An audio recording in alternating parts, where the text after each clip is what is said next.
All rights reserved. We reserve all rights. Warning.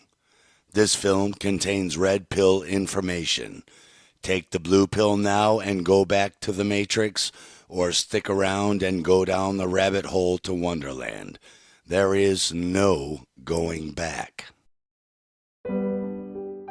Meet Bill Gates, philanthropist, eugenicist. Philanthropy means love of humankind, especially as evinced or demonstrated in deeds of practical beneficence and work for the good of others. Eugenics is a doctrine of progress and evolution of the human race culture, a term coined by the father of eugenics, Sir Francis Galton, the cousin of Charles Darwin, also meaning well-born, of good stock, of noble race. Seeing as the eugenics movement and organizations are always headed up by white people, I'll let you guess which race they think is the noble one. Thomas Paine said the greatest tyrannies are always perpetrated in the name of the noblest causes. C.S. Lewis said of all tyrannies, a tyranny sincerely exercised for the good of its victims may be the most oppressive. It would be better to live under robber barons than under omnipotent moral busybodies. At least the robber baron's cruelty may sometimes sleep. His cupidity may at some point be satiated. But those who torment us for our own good will torment us without end, for they do so with the approval of their own conscience. A conscience like Prince Philip's, who said, in the event that I am reincarnated, I would like to return as a deadly virus to contribute something to solving overpopulation. Or like Bernard Berelson, member of the World Population Council, who said that if voluntary birth control methods were unsuccessful, the government should place a fertility control agent in the water supply of urban neighborhoods. The World Population Council is littered with members of various eugenics societies. From 2018 to 2020, the omnipotent moral busybodies Bill and Melinda Gates gave over $11 million to the World Population Council through the Gates Foundation. How noble of them. Yet in the exact same years they are funding a program to reduce the world's population, they are allegedly trying to stop the world's population from reducing by funding an injection program to save people from dying from an alleged deadly virus with a 99.97 seasonal flu-like survival rate. Makes perfect sense. Definitely not an oxymoron there, and only a moron would believe this man's injections are not for nefarious reasons. But where did he get these ideas from? Meet Margaret Sanger. You may know her as the founder of Planned Parenthood, the caring eugenics population control organization famous for birth control contraceptives and abortions. Strangely, Planned Parenthood recently admitted that she was a horrific racist bigot, though it's hard to understand where they could have possibly gotten a crazy idea like that from, considering the fine, upstanding, racially tolerant people she kept company with. What you may not know is that Planned Parenthood was simply the renaming and continuation of her first organization called the Negro Project, to deal with black folks and birth control strategies for the poor, black, and undesirables. That is what Planned Parenthood still is to this day. An issue that really grabbed me as urgent were issues related to population, reproductive health. But did you come to reproductive issues as an intellectual? When I was growing up, my parents were always involved in various volunteer things. My dad was head of Planned Parenthood. And it was very controversial to be involved. Gee, Bill, It's hard to imagine what could possibly be so controversial about sterilizing the blacks, poor, and undesirables, but as the old saying goes, like father, like son. Of course, reproductive health issues is a sugar-coated synonym for eugenics. On December 10, 1939, in a reply letter to Dr. C.J. Gamble, written and sent by Margaret Sanger herself, she discusses how it would be worthwhile for his federation to employ a full-time Negro physician because in her experience, while the colored Negroes have great respect for white doctors, they get closer to their own members and more or less lay their cards on the table, which means their ignorance, superstitions, and doubts. Settle down, Margaret. This isn't a KKK meeting.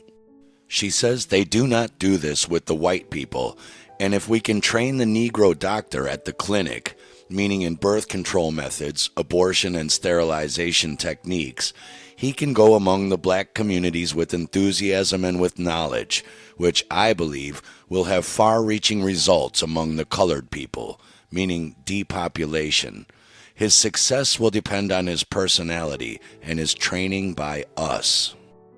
She goes on to say that the black religious minister's work is also important, and also he should be trained like the Negro physician, perhaps by the Federation, as to our ideals and the goal that we hope to reach, because we do not want word to go out that we want to exterminate the Negro population, and the minister is the man who can straighten out that idea if it ever occurs to any of their more rebellious members.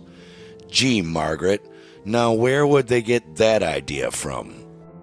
But more importantly, who is Dr. C.J. Gamble, and why was he writing to Margaret Sanger seeking eugenics advice for their federation?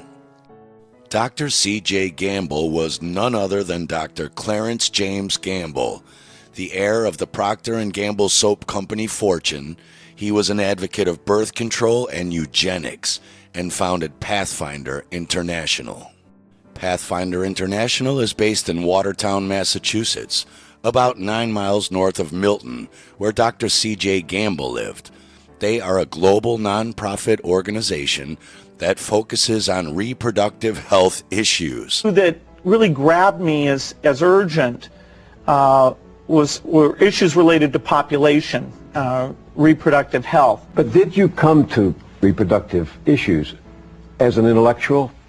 Family planning, code talk for depopulation, HIV/AIDS prevention and care, meaning administering poisonous vaccinations and medication, as we covered in our film Trust Ultra, Trust Naomi, and maternal health.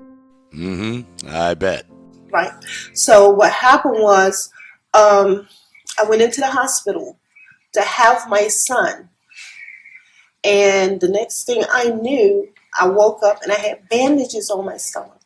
Nobody never told me what it was. And up until maybe 2007, I realized that I had a cesarean.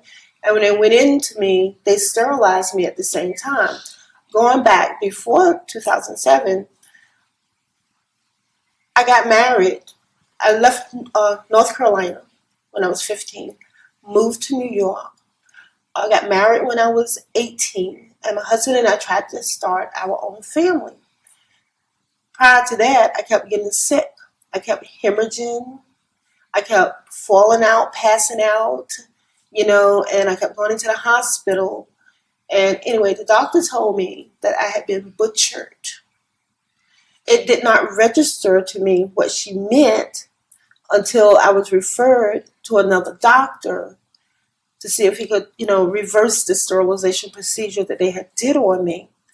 And he also told me that I had been butchered. Butchered meaning then I realized that I was sterilized because he explained to me what had happened, that why it was impossible for me to have a child is because they had cut, clipped, and tied my tubes and burned them. So I tried to have it reversed, but it never worked. The organization operates in more than 15 low and middle income countries in Africa and South Asia. Does this sound familiar? As we read on Pathfinder's website, they are part of an initiative of international calls for global equity in access to COVID-19 vaccines to poorer countries, with goals to vaccinate the most vulnerable people first, including elderly people and those with underlying health conditions that should be first to receive vaccines in every country. Perfect eugenics targets. Young Henry Kissinger said the elderly are useless eaters. Well, go on, now elderly Dr. Kissinger, you useless eater. Put your money where your mouth is. You depopulate first. That's what I thought. Pathfinder is part of 170 nations participating in COVAX, a partnership led by Gavi to accelerate the development and manufacturing of COVID-19 vaccines and guarantee fair and equitable access for every country in the world to deadly graphene hydroxide nano razor blade injections into the blood for those useless eaters scared and ignorant enough to take these lethal injections. And who is Pathfinder's partner, Gavi? Gavi is the Global Alliance for Vaccine and Immunization, dedicated to immunizations for all. Gavi was set up and started using a Bill and Melinda Gates Foundation pledge of $750 million back in 1999. And the Gates Foundation is a key Gavi partner in vaccine market shaping. Market meaning a financial commodity, not philanthropic. And they tell us since then, vaccines have become the Gates Foundation's biggest investment. Investment, again, being a financial term, implying a profit or larger financial return for the investment. More strange language for a so-called philanthropic endeavor. So the $200 billion question is, why have vaccines become Bill Gates' biggest investment? There's been over a 20-to-1 return. There's been over a 20-to-1 return. If you had put that money into an S&P 500 and reinvested the dividends, you'd come up with something like $17 billion, but you think it's $200 billion. Here, yeah. But you think it's $200 billion. Here, yeah. Gates loves to brag about the $1 billion he invested in vaccines to save the world, but neglects to tell you about the $26 billion he made this year selling them to our governments. Then we read that C.J. Gamble's Pathfinder International cooperates with ministries of health, civil society partners, community, and, are you ready? Religious leaders. Yes, religious leaders, to encourage voluntary vaccinations and behaviors that mitigate the transmission of COVID-19, because myths and misconceptions around vaccination must be combated through comprehensive public health campaigns that resonate in their societies and communities. Sound familiar? It should. Pathfinder is using the exact same techniques their founder, Dr. C.J. Gamble, was taught by Margaret Sanger, training doctors and even religious ministers to manipulate their communities into trusting vaccines and eugenics operations. So not only does Bill Gates' dad go on to become the head of Margaret Sanger's Planned Parenthood eugenics program, but later we find out that Bill and Melinda Gates Foundation has been donating nearly $20 million over 21 different grants to Dr. Gamble's Pathfinder International Eugenics programs, including $2.3 million for 5 grants since the COVID-19 alleged pandemic started. Not only that, but in 2012, the Bill and Melinda Gates Foundation bought around $102.5 million worth of Procter & Gamble's stock, roughly 1.5 million shares. What a small world.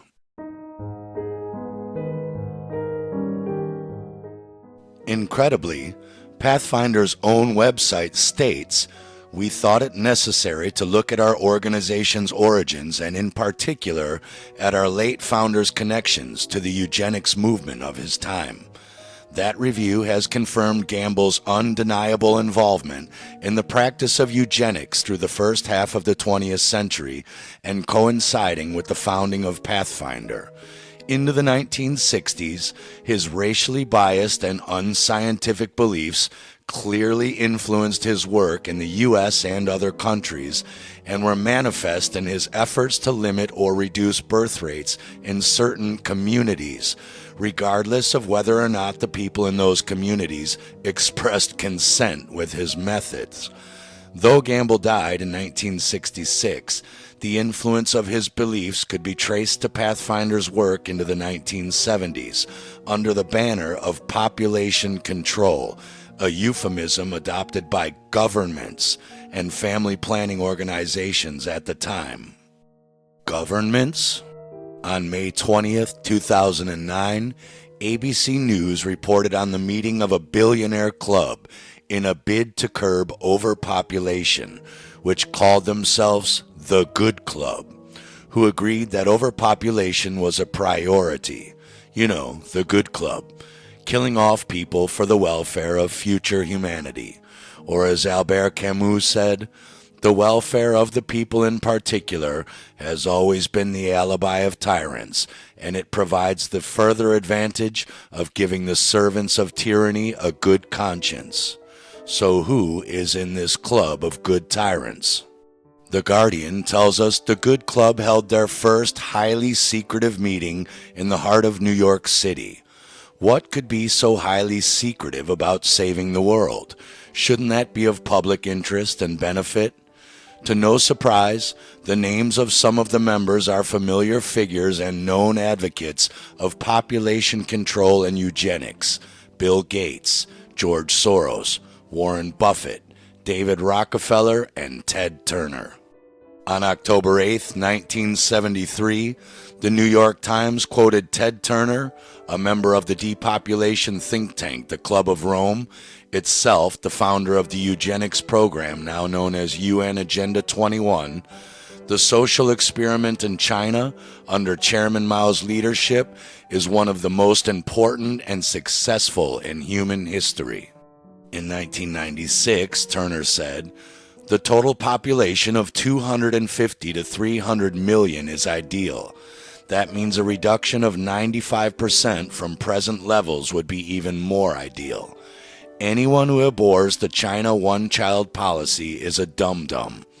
In 1998, the Baltimore Sun reported that most of Ted Turner's first donation to the UN of $22 million went to programs that seek to stall population, and that another goal of depopulation process is that the upcoming generation will submit to sterilization to save Mother Earth, or what is today known as eco-fascism.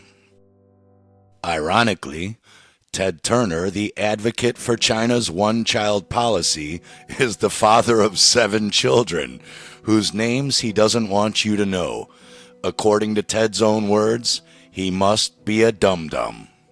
The Guardian tells us the Good Club meeting was called by Bill Gates, Warren Buffett, and David Rockefeller in response to numerous crises that are plaguing the globe, meaning the population is a plague in their view.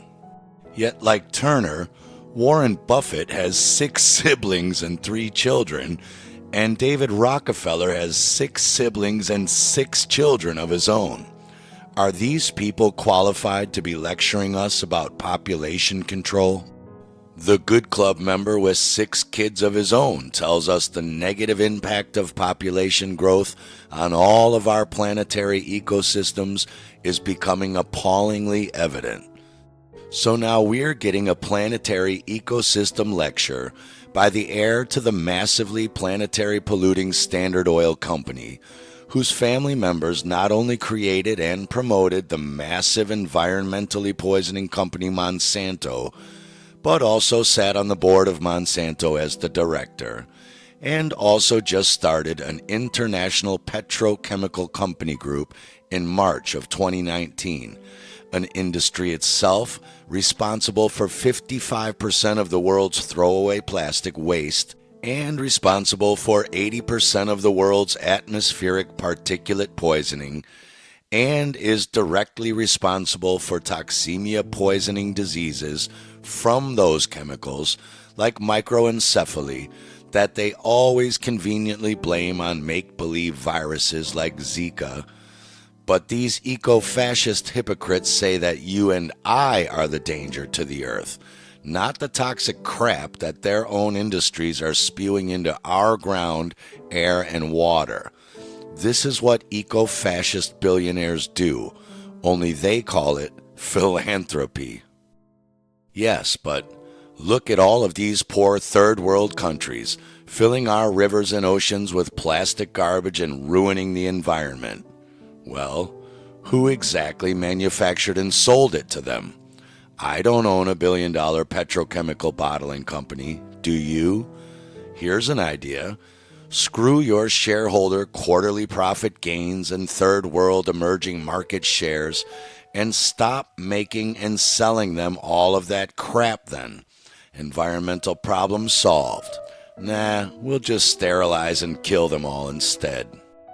The Guardian went on to say, but some people are crying conspiracy, accusing the Good Club of being a sort of Bilderberg group for philanthropy with an equally nefarious agenda of global power politics. That idea has particular power on the Christian right of America, which has reacted angrily to the idea that the club discussed birth control and overpopulation. Why wouldn't they? And here's how philanthropists cleverly craft their cover story for lethal vaccine injections. They claim the reason people in poor nations have so many children is that they know many of their children won't survive due to their poor diet, putting them at greater risk of disease, especially virulent ones, which we now know don't actually exist. So as a defense strategy, poor families typically produce a large number of children in these times. Even if 15 out of 20 children died due to disease, 5 lived to continue their genetic lines. So the idea is to pretend vaccination is saving these kids from all of these life-ending virulent diseases rather than causing them, so the poor people won't need to have so many children. Of course, 500,000 children paralyzed from Bill Gates' oral polio vaccination won't reproduce either. And what the developing world does not need is more children. And I think that was the biggest aha to Bill and me when we got into this work, is we asked ourselves, of course, the same hard-nosed question you'd ask, which is, if you get into this work and you start to save these children, will women just keep overpopulating the world? And thank goodness the converse is absolutely true. So they don't do that, because women say to themselves they want 2 children to survive into adulthood. If she knows that 2 will survive into adulthood, she will naturally bring down her population. And so as soon as she starts to see that getting them vaccinated or keeping them alive during the birth, she won't have as many children. That's what we just heard from this group as well, that the older women had more children, hoping more would survive, but the younger women are starting to plan for smaller families because they know they'll live. They all said they wanted 3. Yeah. Which is fantastic. Not That's 8. that's what you want. Yeah, that's what you want. Yeah. And what the developing world does not need is more children. Which is a crock of shit eugenics cover story, because I personally come from 2 huge, piss-poor, poverty-stricken U.S. Roman Catholic families just like these. 12 children on my father's side and 13 children on my mother's side. And only 2 out of those 25 piss-poor, poverty-raised children even accidentally died, let alone from virulent diseases. 1 died in a house fire and 1 died in a car accident. And you know what 0 of my grandparents ever said? We just want 2 of our 12 children to survive. Bullshit. Only 1 out of a dozen didn't make it statistically, and 0 died of a fever. And third world country families are no different than mine.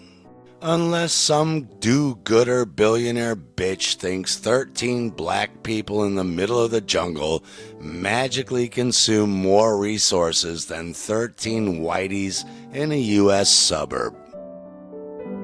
They deserve to get this vaccine first. And from there, you want to do tiering in various countries to make sure your most vulnerable populations get it. In our country, that would be Piss poor white Roman Catholics with 12 kids on food stamps. blacks, and Native Americans, people with underlying health conditions, and the elderly.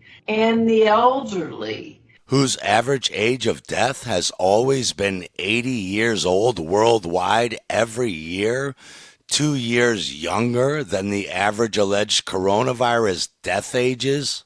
But it is vital that we prioritize global health policy around protecting the elderly to age 84, since the entire world economy hinges around the elderly playing bingo, singing karaoke, and eating Jell-O dinners in wheelchairs in retirement homes 2 years longer.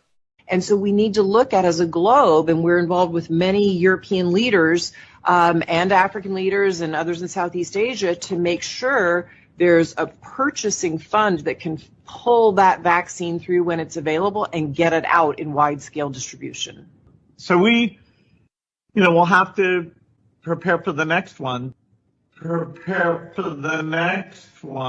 That, I'd say is, we need to meet a new constraint. And that constraint has to do with CO2. This equation has 4 factors, a little bit of multiplication. So you've got a thing on the left, CO2, that you want to get to 0.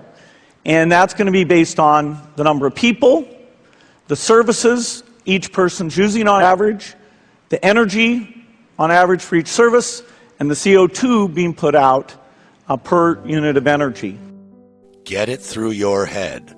All 4 of those equation factors are only to do with human beings, population, not cow farts or factory pollution. So let's look at each one of these and see how we can get this down to 0. Probably one of these numbers is going to have to get pretty near to 0. Again, the only way to get any one of these 4 numbers that are all derived from population down to pretty near 0 is to get the entire population itself down to pretty near 0. Probably one of these numbers is going to have to get pretty near to 0. That's back from high school algebra. But let's take a look. First, we've got population. The world today has 6.8 billion people. That's headed up to about 9 billion. Now, if we do a really great job on new vaccines, healthcare, reproductive health services, we could lower that by perhaps 10 or 15%. New vaccines, we could lower that by perhaps 10 or 15%. Think about it. The same person who believes the earth is overpopulated wants to save your life with a vaccine. Why on earth would a guy who wants to reduce the population to close to 0 spend billions of dollars on injections to stop nature from doing that job for him for free by natural virus pandemic outbreaks? It makes absolutely no sense. Why didn't he say we need to stop these numbers from getting any larger, or simply find ways to reduce these numbers by 20%? Probably one of these numbers is going to have to get pretty near to 0.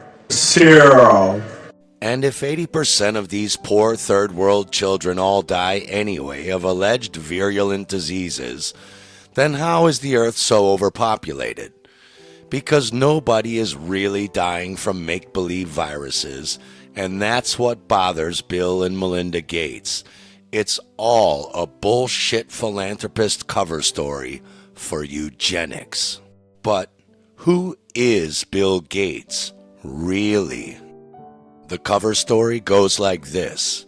Gates is born in 1955 in Seattle, Washington, to a filthy rich banking family through his mother's side, where he goes to Lakeside Prep School with Paul Allen, 2 years older than Gates, learns basic programming on a 5-year-old used one of these, and programs tic-tac-toe on a computer, even though that code was already around since Sandy Douglas of Cambridge in 1952. At age 17, Gates gets into Harvard in Boston 2 years after Allen gets into the University of Washington. 2 years later, Allen drops out of college and gets a job at Honeywell International Aerospace in Boston, so he can be by Bill.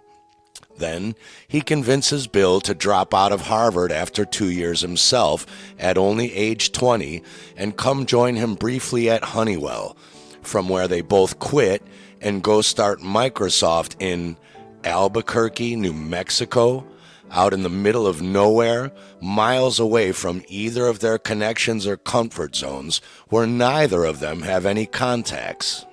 Or did they? You see, Kirtland Air Force Base is in Albuquerque, New Mexico, and the U.S. Department of Energy's who's who of government spook agencies, Sandia National Laboratories, is located there. Sandia National Laboratories recently came under the management of Honeywell in 2017. And just 50 miles north of that, we have the Department of Energy's infamous Los Alamos National Laboratory, who work with Honeywell on semiconductor devices. Here is an old room-sized quantum computer. Now, we read in August 2020 about a collaboration between U.S. National Laboratories and Microsoft to accelerate the path to a commercial-scale quantum computer, meaning a quantum computer the size of a dice. The U.S. Department of Energy announced the creation of several quantum information science research centers in support of the National Quantum Initiative, to which Microsoft is providing scientific leadership in addition to expertise and technology transfer. Microsoft is one of the 5 core founding members, along with Los Alamos National Laboratory, and Microsoft enrolled in the External Advisory Board of the Quantum Science Accelerator Center, joined by Sandia National Laboratory on Kirtland Air Force Base. What a coincidence. But what is quantum information science? We're told it is our description of the world at the microscopic level, which has implications for information science. Quantum information technology takes advantage of these fundamentally microscopic quantum properties of matter to design new types of computers, sensors, and networks, which will enable new speed, precision, and functionality. This is the nanocomputer, sensor, and network technology that they are injecting into people right now under the fake cover story of mRNA vaccines and boosters. Each injection will be adding new technology into the body, from carbon nanotubes and derivatives in the brain, to Microsoft graphene quantum dots in the blood, to hydrogel swimmers, to fractile graphene nanoantennas, to nanorouters and nanocontrollers, to graphene nanonodes and nanosensors in the veins, and also codec nano interfaces.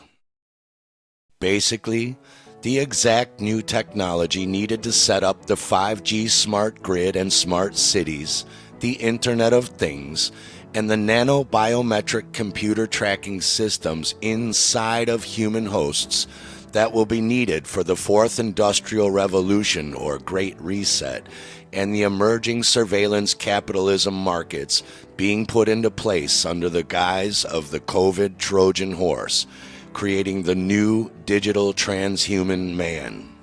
We've already covered both Bill Gates and Microsoft's involvement in this technology and the Digital ID 2020 in great detail in both of our films, Once Were the Living, and in Part 2, Important Information on Coronavirus 5G Kung Flu, if you want more details.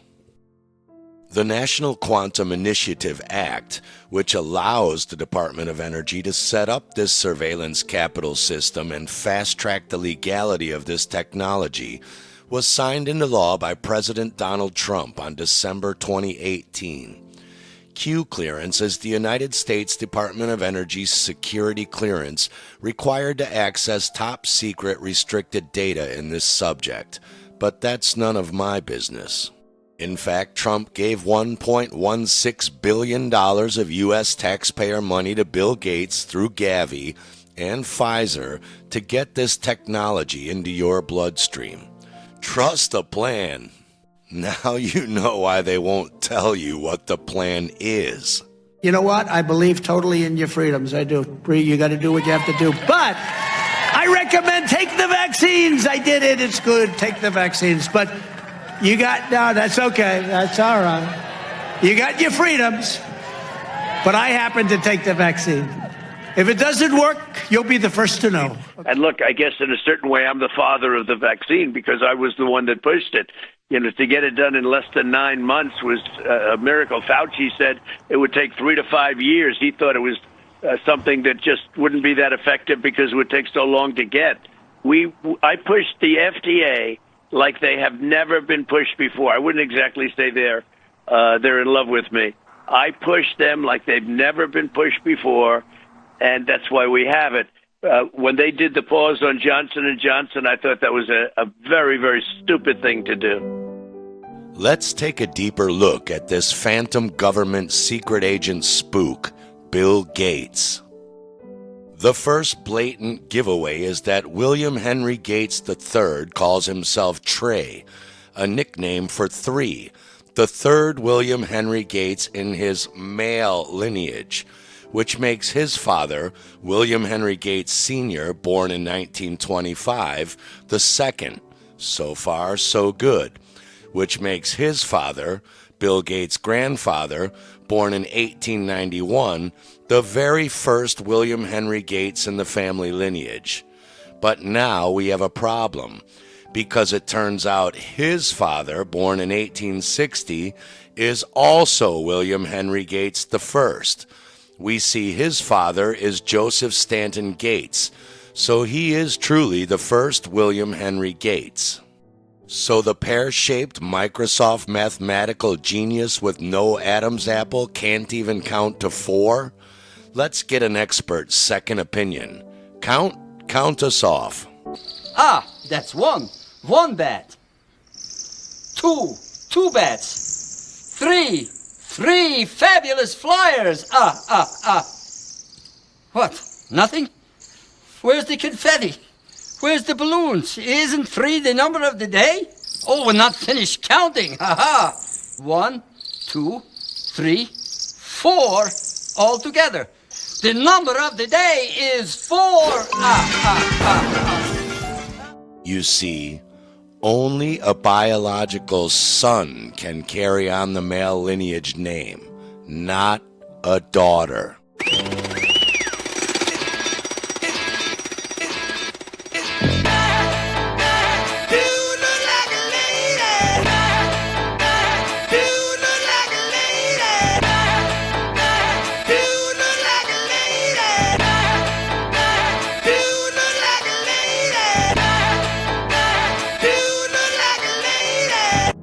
That vagina between Billy Henrietta Gates' legs isn't the only big secret her family is keeping from you. Bill Gates is a direct descendant of many of the peerage families. Burke's peerage is the official record of the most important offspring genealogy in our manufactured history. They describe themselves as the definitive guide to the genealogy and heraldry of historical families worldwide. Their records include the peerage, baronetage, knightage, and landed gentry of the United Kingdom, the prominent families of Ireland, the Commonwealth nations like Scotland, the imperial, the royal families, and the mediatized families of Europe and Latin America, but also the presidential and distinguished families of the United States and the ruling families of Africa, the Middle East, and the Pacific Islands. A mediatized family is a family put into a middle or intermediate position and used as an instrument by their superior, to be brought down to the rank of mediate vassal from that of immediate vassal of the Holy Roman Empire, to become immediate vassal of the Holy Roman Empire. A vassal of the Holy Roman Empire is a bondsman, a slave, a subordinate, a dependent, one receiving protection in return for homage and allegiance. Basically, these families are the Vatican's bitches. It would take 3 hours to go through the entire peerage of the Gates family and all of the bankers, politicians, and celebrities he is related to, but we've laid out a small few of key interests through his bloodline's peerage and intermarrying. Through his Curtis line, he is related through the Lowes to John Kerry, and through the Lincolns to Sir Robert Crane, the first Baronet of Chilton. Also Sir Robert Walpole, the first Earl of Orford, regarded as the first de facto Prime Minister of Great Britain and the longest-serving British Prime Minister in history, serving 20 years, and also to Winston Churchill and the Churchill family, another important historical Prime Minister.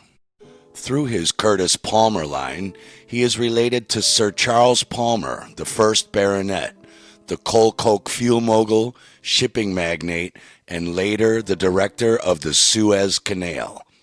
Gates is also related to not Robert, my bad, but Roger Palmer, the first Earl of Castlemaine, later the English ambassador to the Vatican. Through the Palmers, Gates is also related to the Vaughan family, Baronet Sir Robert Howell Vaughan, Hugh Vaughan, the High Sheriff of Merioneth, and 3rd Baronet Robert William Vaughan, who married into the famous Lloyd banking mogul family through Frances Margaret Lloyd. Lloyd's is one of the big 4 clearing banks in Great Britain and the largest retail bank in Britain, and was set up by Sampson Lloyd and John Taylor, who just happens to be another of Bill Gates' relatives through his mother, Mary Maxwell's bloodline.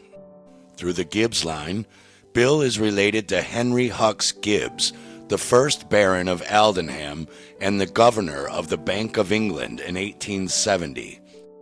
We get up Gates' father's line to Israel Gates, who was the son of Prudence Gates, who herself was a Billings, the family of Frederick H. Billings, the president of the Northern Pacific Railway, who founded Billings, Montana. Remember that.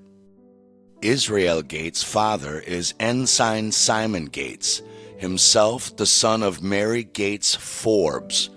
Notice she and her brother John have had their names washed to Phobes, despite all of the siblings and the parents being listed as Forbes. This is how these families often hide their identities.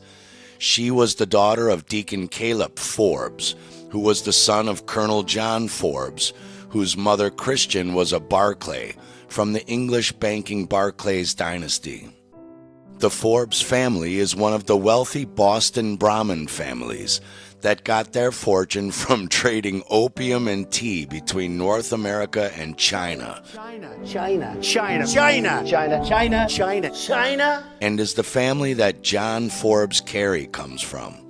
So now we have Bill Gates related to John Kerry through both the Gates-Forbes line and his Curtis Low line. As you've noticed, he is from a long line of banking families, but his mother's Maxwell line is where things really start to get interesting.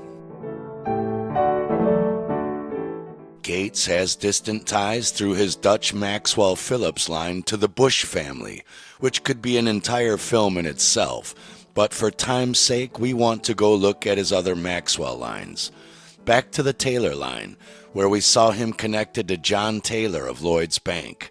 We have Gates related to Lemuel and Ellie Bowers, the Comstock gold mine millionaires in Nevada. Funny enough, their haunted mansion is a popular ghost hunter destination today.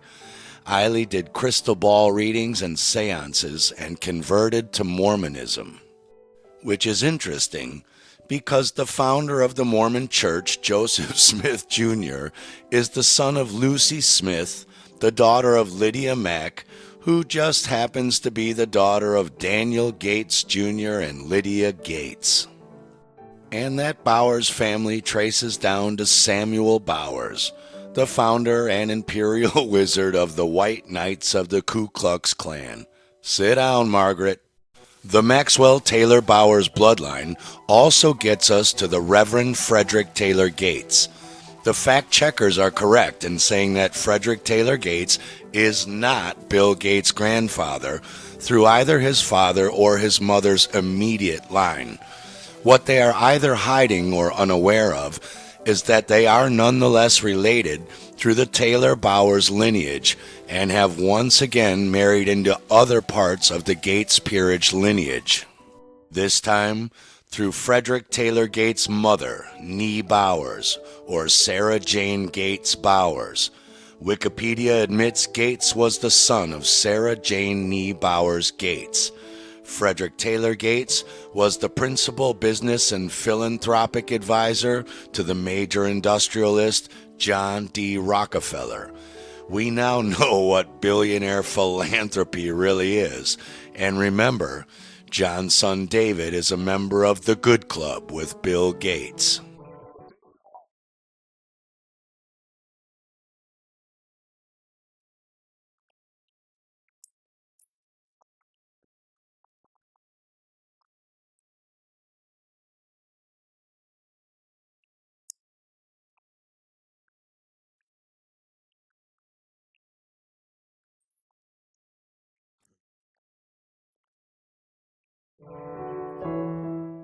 We read that Gates became the Rockefellers' key philanthropic and business advisor, where he oversaw Rockefeller's investments. John D. Rockefeller nominated Gates as his senior business advisor. In this capacity, Gates steered Rockefeller's senior money predominantly to syndicates arranged by the investment house of Kuhn, Loeb, and J.P. Morgan.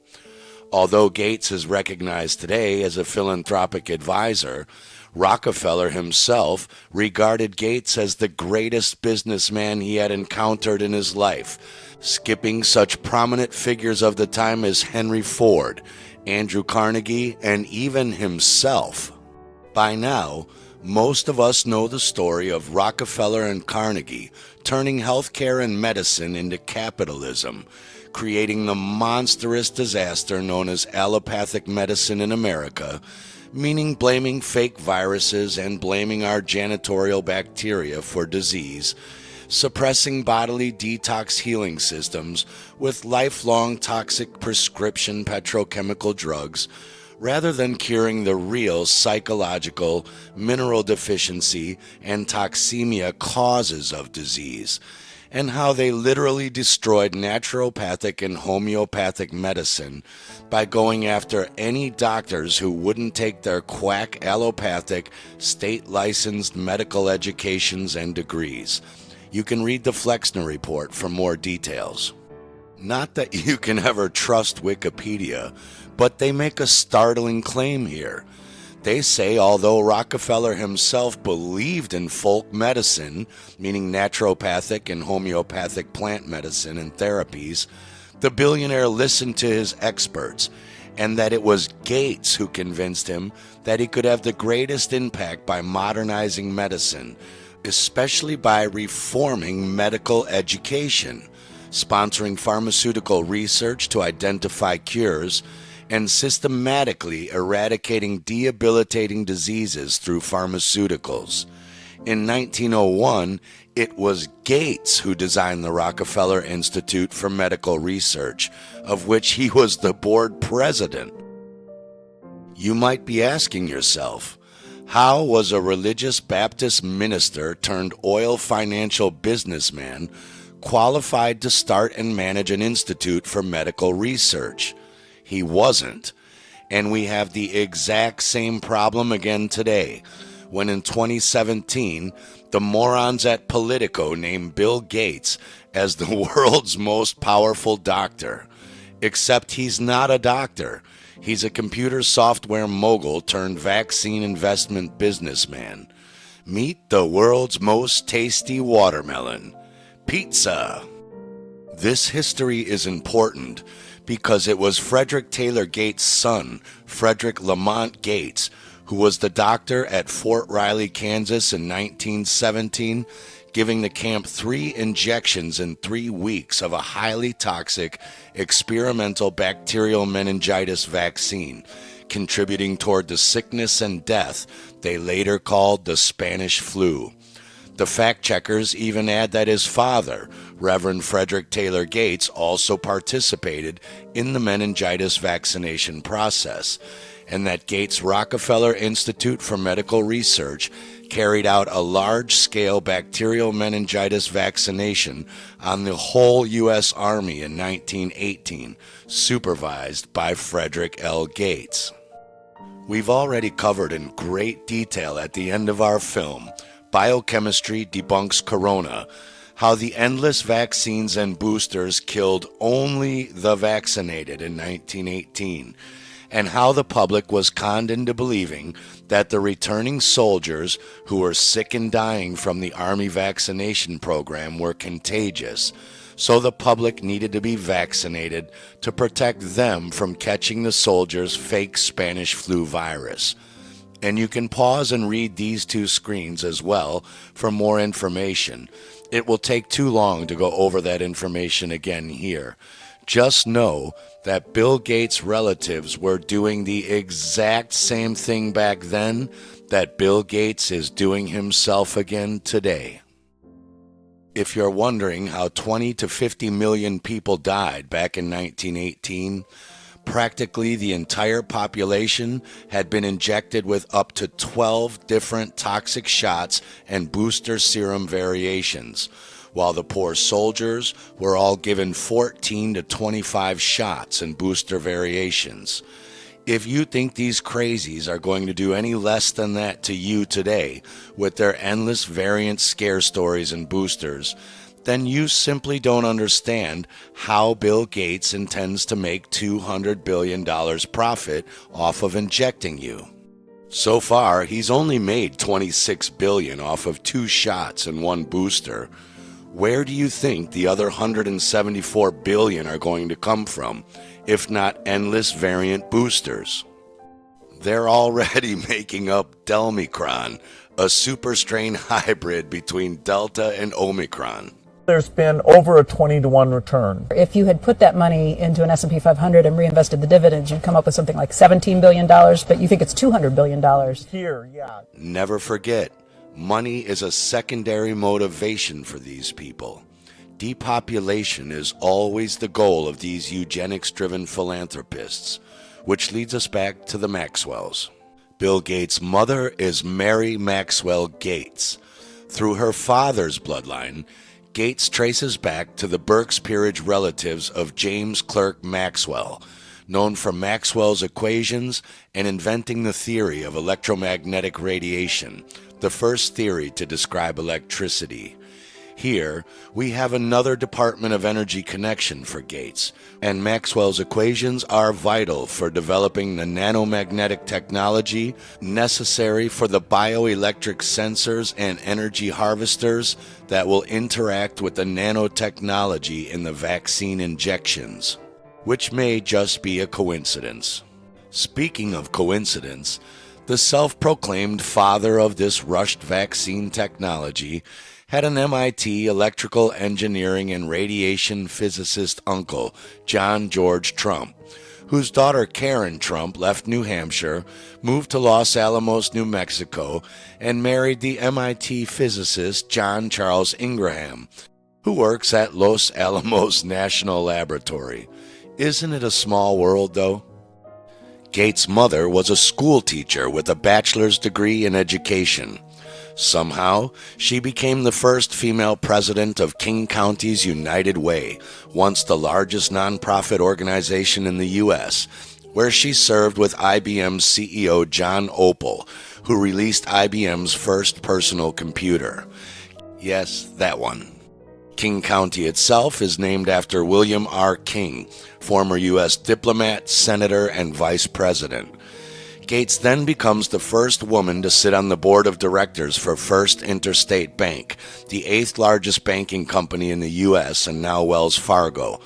Then she gets on the board of directors for Unigard Security Insurance Group and Pacific Northwest Bell, an AT&T telecommunications company, and she also sat on the board of governors for the University of Washington. That's one hell of a school teacher.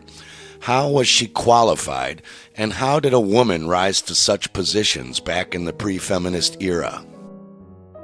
As it just so happens, her paternal grandfather, James Willard Maxwell Sr., was the president of the National City Bank in Seattle for 20 years and a director for the Seattle branch of the Federal Reserve Bank of San Francisco.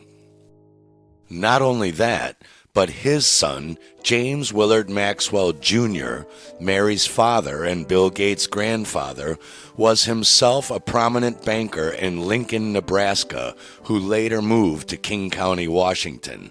Gates is related to the Lincolns of Nebraska through his Curtis line.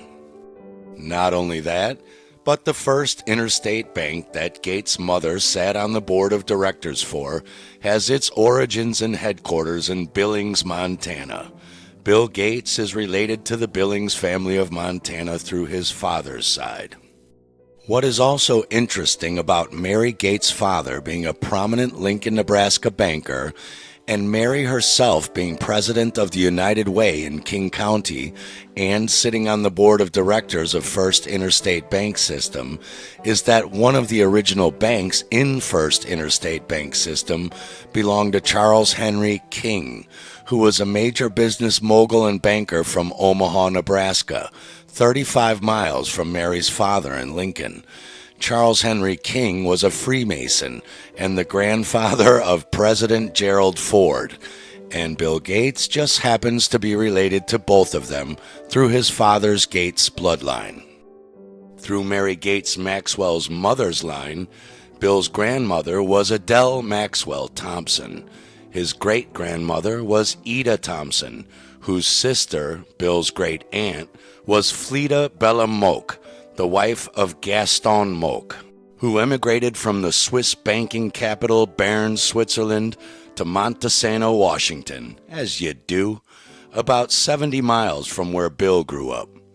Bill's great-uncle Gaston Moak owned a jewelry store, served as the city treasurer, was president of the Chamber of Commerce several times. He headed the Ingalls, and he headed the Knights of Pythias.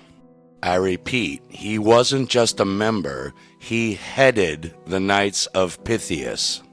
The Knights of Pythias is a fraternal secret society and the first ever fraternal organization to receive a charter under an act of the United States Congress.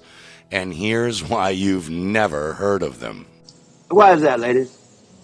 It's because in 1923, when the Ku Klux Klan came to Lexington, Illinois to recruit new members, at a rally of more than 3,000 KKK members in attendance of the initiation ceremony of more than 100 new Klansmen, the Knights of Pythias announced to the crowd that nearly 40,000 Knights of Pythias had joined the Ku Klux Klan the previous Tuesday night.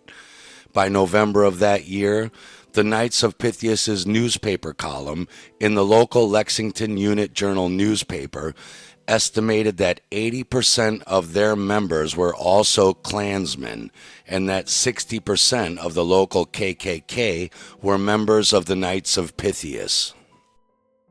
It is through Gaston Moak that Gates is distantly related to Ted Turner, another billionaire eugenicist and member of the Good Club.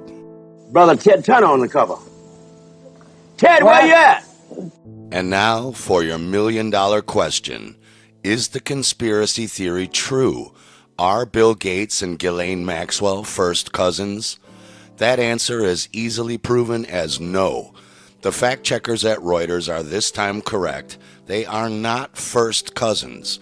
But are they related to each other? While I was personally unable to definitively prove it, I can show you why there is reason to suspect it.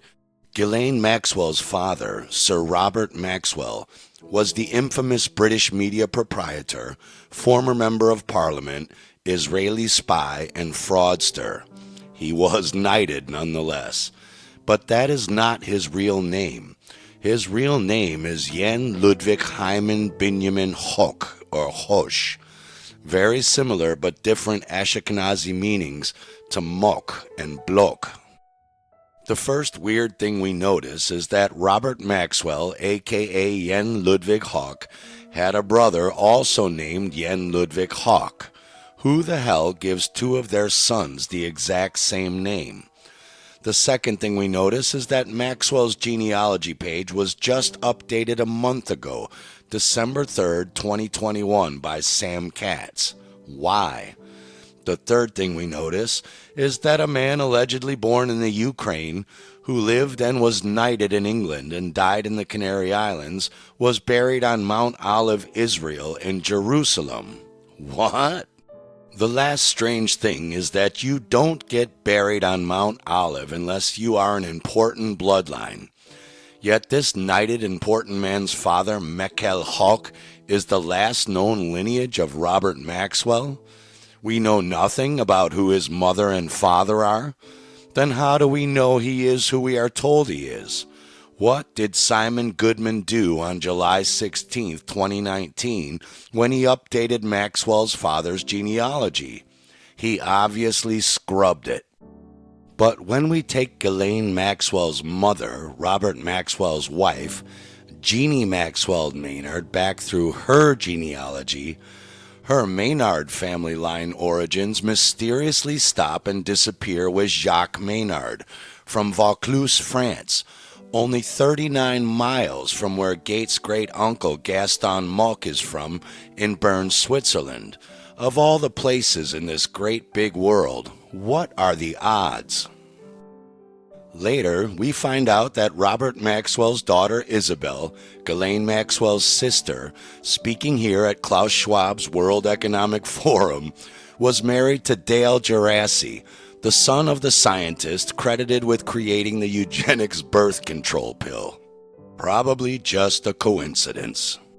Also coincidentally, as Bill Gates and Microsoft were either making, buying, or stealing the Microsoft DOS program that government agencies and most all home computers would eventually run on, the Maxwell sisters were simultaneously making the Magellan, Excite, and later Promise software, an Israeli secret surveillance backdoor into all computers that would be programmed into all of those Microsoft government agency databases.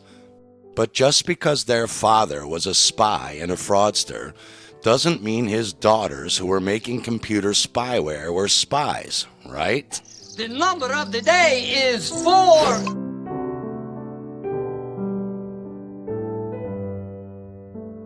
It was reported at that time that you had a number of meetings with Jeffrey Epstein, who, when you met him 10 years ago, he was convicted of soliciting prostitution from minors.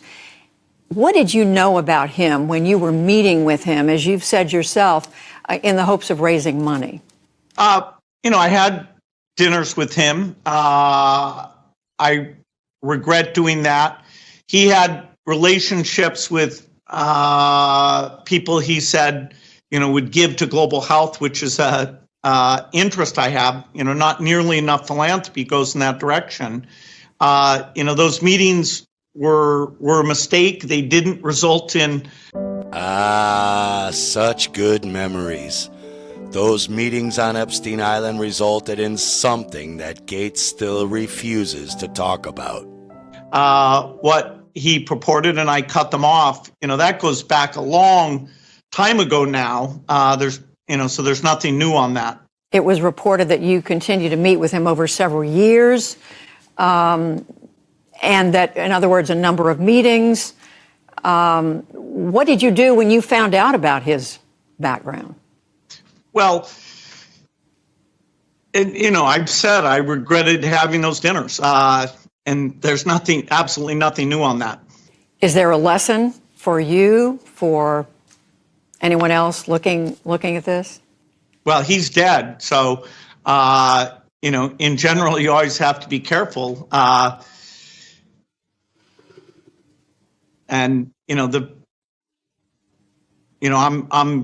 very proud of what we've done in philanthropy. Very proud of the work of the foundation.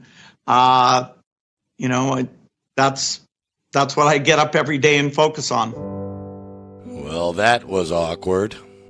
And that's the problem with these eco-fascist psychopaths like Ted Turner, Bill Gates, David Rockefeller, George Soros, Anthony Fauci, and their likes. They have really convinced themselves that killing off most of us through lethal injections and controlling the survivors through an injected digital biological surveillance technocracy is the only way to save our planet. As if for the first time in history, our mighty Mother Earth can't take care of herself. We have white eugenics turd bags like Stanley Johnson writing books saying we don't want to kill and sterilize you all, but if you don't stop we have no choice. We have his son, Prime Minister Boris Johnson, who is writing the exact same thing on his blog back in 2007 and is now trying to inject you. And if you are too dumb to see through this, they are going to remove you from the planet by injection. This eco-fascist mentality has even spilled into pop culture. Like anytime the deer population gets out of control, some dude will literally get on TV and be like, all right, the deer population is up to about 1,800. Realistically, we need to get that number down to about 5, 6 of them, all right? So starting them off, you got a gun, fucking shoot one in the face. I'm just sitting at home like, what are the deer doing that's so bad for the environment, you know? They're gonna eat all the fucking grass. They're coming up to trees, just nibbling. Just nibbling. Dude, the deer didn't put a hole in the ozone layer, all right? That's not a bunch of dogs clogging up the freeways. It's us, right? We can fuck all we want. No one's gonna stop it. You could have 15 kids, have a 16th on the way. No one's gonna get on TV and be like, all right, Paul is still fucking. Starting them off, you got a gun, fucking shoot him in the face. Do what you gotta do. This guy, he's out of control. No, it's great. It's great, man. There were a lot of strange stories going around about all of the Walmart closings during the fake outbreak, which is unusual since all of the other major corporations and corporate shopping outlets remained open. Some even went so far as to say that Walmarts were being prepared as FEMA camp holding facilities for those who didn't take the lethal injections, because it wasn't the first time Walmart has been used for holding facilities. Michael, good morning to you. That shelter is just behind me. If it looks like a Walmart, that's because that's what it used to be. It now houses boys from the ages of 10 to 17 years old. They spend 22 hours a day inside of that facility. And for the first time, we were part of a small group of journalists allowed inside. What we saw, they are nearing capacity, and space is now running out. And so many people have been asking what happens to those children once they're separated from their parents. Well, they're brought here to a facility where they're taken care of by the federal government. This is as far as our cameras are allowed to go. You can see it says keep out, private property. And this facility is so big, it used to be a Walmart supercenter. And this is what it looks like inside. This footage shot by the Department of Health and Human Services during a tour we took of the facility. This mega shelter is nearly at capacity, close to 1,500 boys, 10 to 17 years old. Since May, nearly 700 children have been separated from their parents. At this facility in Brownsville, children are allowed 2 calls a week and are allowed outside only 2 hours a day. Thank God Bill Gates' family isn't related to Walmart's Waltons or there might be reason to worry. Don't! You see, the reason you want to be better is the reason why you aren't. We aren't better because we want to be. Because the road to hell is paved with good intentions.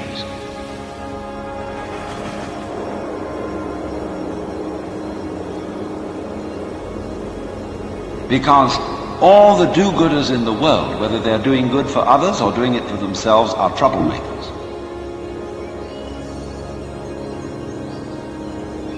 We white Anglo-Saxon Protestants, British, German, American, have been on a rampage for the past 100 or more years to improve the world. We have given the benefits of our culture, our religion, our technology to everybody. And we have insisted that they receive the benefits of our culture, even our political styles, our democracy.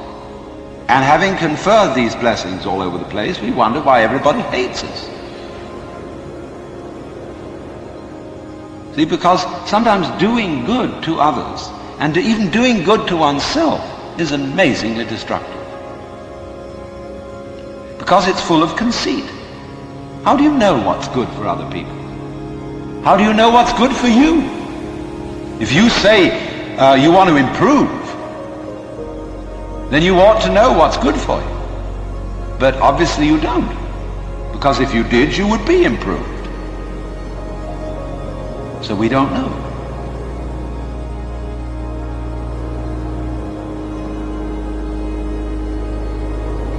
When we interfere with the processes of nature and breed efficient plants and efficient animals, there's always some way in which we have to pay for it. And I can well see that eugenically produced human beings might be dreadful. We could have a plague of virtuous people. Do you realize that? Any animal considered in itself is virtuous, does its thing, but in crowds they're awful. Don't please breed us down to a few excellent types. Excellent for what? We never know how circumstances are going to change and how our need for different kinds of people changes.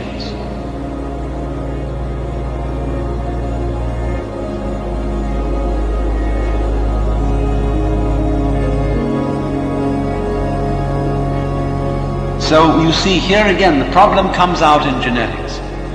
We do not really know how to interfere with the way the world is. The way the world actually is an enormously complex, interrelated organism. Then we have to fix this birth thing. Pills for everybody.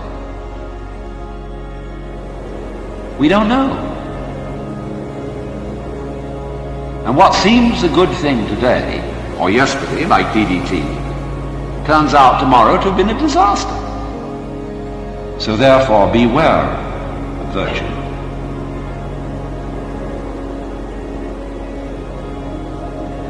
Lao Tzu, the Chinese philosopher, said, the highest virtue is not virtue, and therefore really is virtue.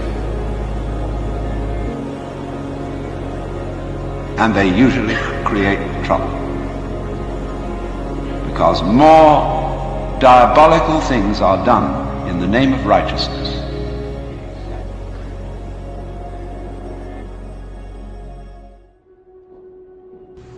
But inferior virtue cannot let go of being virtuous, and therefore is not virtue.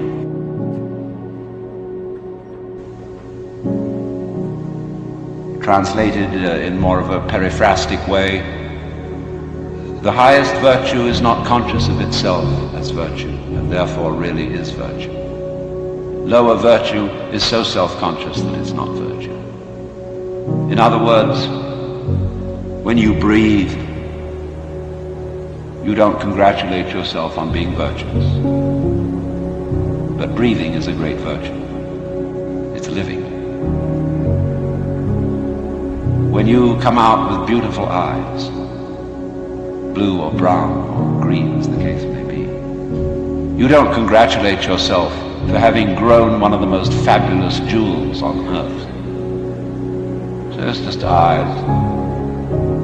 And you don't account it a virtue. To see, to entertain the miracles of color and form. You say, oh, that's just... But that's real virtue. Virtue in the sense, the old sense of the word as strength, is when we talk about the healing virtue of a plant. That's real virtue. But the other virtues are stuck on. They're ersatz, they're imitation virtues. Because, as Confucius said, the goody-goodies are the thieves of virtue. Which is the form of our own proverb. The road to hell is paved with good intentions.